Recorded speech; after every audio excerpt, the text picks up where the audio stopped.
competence as a swing trader needs to be that you know when the signals are to get back in after being out for a long time, like after being out for weeks or months. And the reason that that is an important part of your competence is because it gives you the confidence to be able to get out now and sideline, knowing without fear of missing out, knowing that you'll be able to get back in when things start happening again. If you don't know how to get back in when things start happening again, you're going to have fear of sidelining, you see? So that's why it takes, about a year minimum for anybody to learn how to trade, minimum, because they need to gain the experience of having at least one or two pullback slash corrections where they get sidelined, um, and then learn what was the signals to get in, when was it bottoming, and when were the signals get back in to put money back in the market. And I can tell you this, one of the best things you can practice is patience. That if you can just go ahead and sideline, like even if you don't know and you have that fear of missing out and you don't know how to call a bottom, or you don't know when the signals are going to come again for you to get back in, go ahead and sideline anyway to experience waiting it out, and don't get back in until you know that things are good again. And that enough, just don't get back in until you know things are good again, is enough for you to learn and be safe in the meantime how to wait for signals and conditions to show that they're green light and it's a green light environment again. And once you're at that point, maybe if you're late, that's okay, because you've been flat, your account's been flat, you didn't lose any money. Everybody else was losing money. You didn't lose any money. Being in cash is one of the best trading you can do. Some of the best trading you can do is none. It's a really wonderful. You get perfect entries and perfect exits.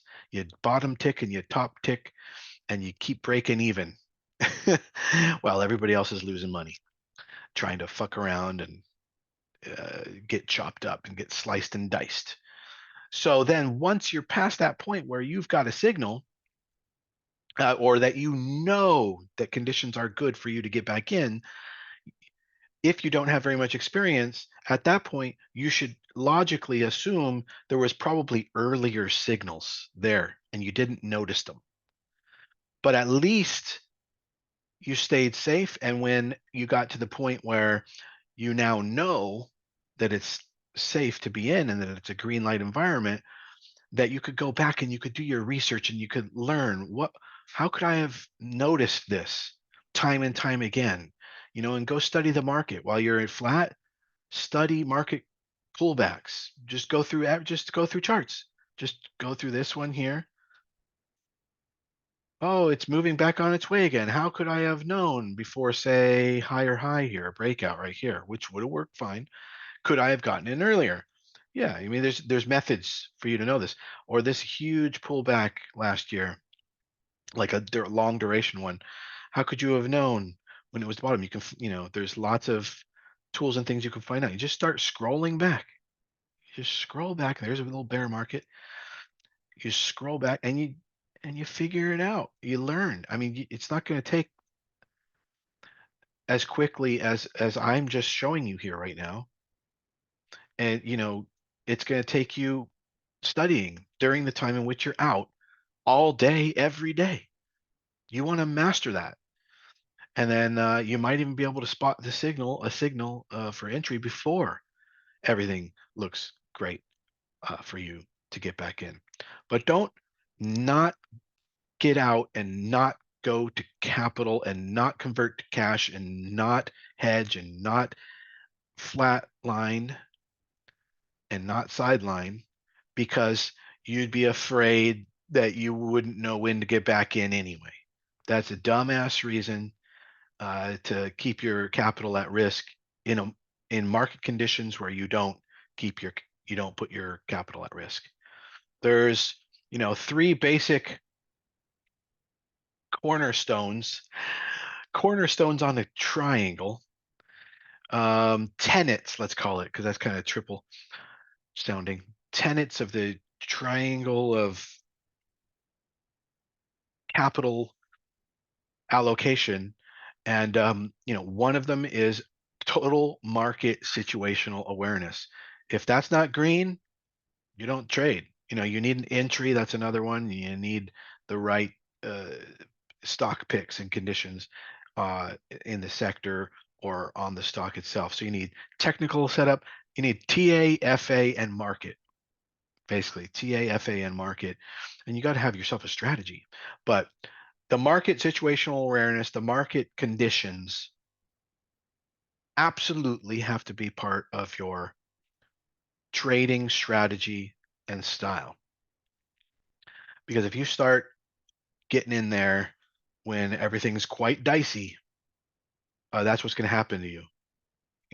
I mean, like I've lived in third world countries, and you see somebody missing a finger or missing an arm below the elbow or something, or missing a foot or a leg, and it's because they got into a situation which was very risky, and they decided to go ahead with it, whether that was fighting with somebody with a fucking machete, or it was, climbing down a cliff when you shouldn't have, or something, and you fall down the jungle cliffside, or just not being careful and not thinking about being careful, and have permanent permanent mortally wounded, or what do you call it? Permanent, permanently wounded.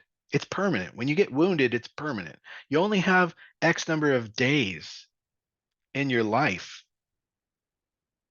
And if you can't compound your capital every one of those days, or one of those days goes back, a lot of traders think they can make it back. The truth is, it's already gone. And that days you'll never get back.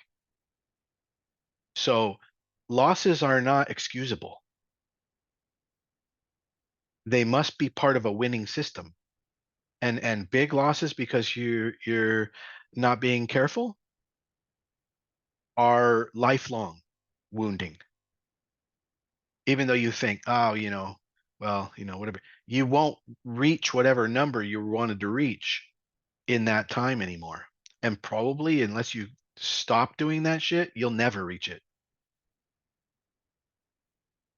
So if you want to get to that number, I'm telling you, you have to know when to stay home and don't go outside and don't go do trading. And these are the conditions for that. Now, yes, hedging, that's fine.